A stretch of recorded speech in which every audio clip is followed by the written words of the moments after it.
Europe, উত্তর America ও অস্ট্রেলিয়ায় বসবাসকারী ভিন্নমতাবলম্বী এবং সাংবাদিকদের ওপর ইরান ও তার নিরাপত্তা সংস্থাগুলোর চালানো হত্যা, অপহরণ ও হয়রানিমূলক কর্মকাণ্ড অবিলম্বে বন্ধ করার আহ্বান জানিয়েছে যুক্তরাষ্ট্র, যুক্তরাজ্য সহ বিশ্বের ২২টি দেশ।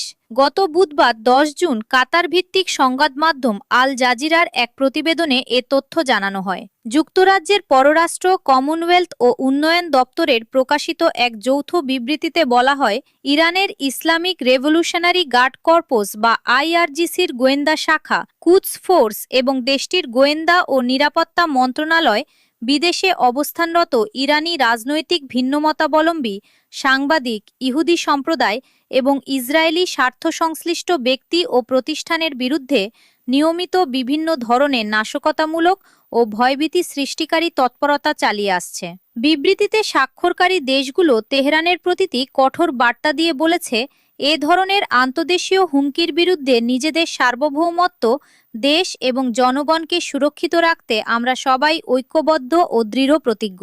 ইসলামী প্রজাতন্ত্র ইরানকে অবিলম্বে এ ধরনের বৈরী কর্মকাণ্ড বন্ধ করতে হবে। ইরানের বিরুদ্ধে দেওয়া এই যৌথ বিবৃতিতে স্বাক্ষরকারী অন্যান্য দেশের মধ্যে রয়েছে Albania, Australia, Belgium, Bulgaria, Canada, চেকিয়া, Denmark, Estonia, France, Finland, Germany, Ireland, Latvia, Lithuania, Netherlands, New Zealand, উত্তর মেসিডোনিয়া, নরওয়ে, পর্তুগাল এবং সুইডেন।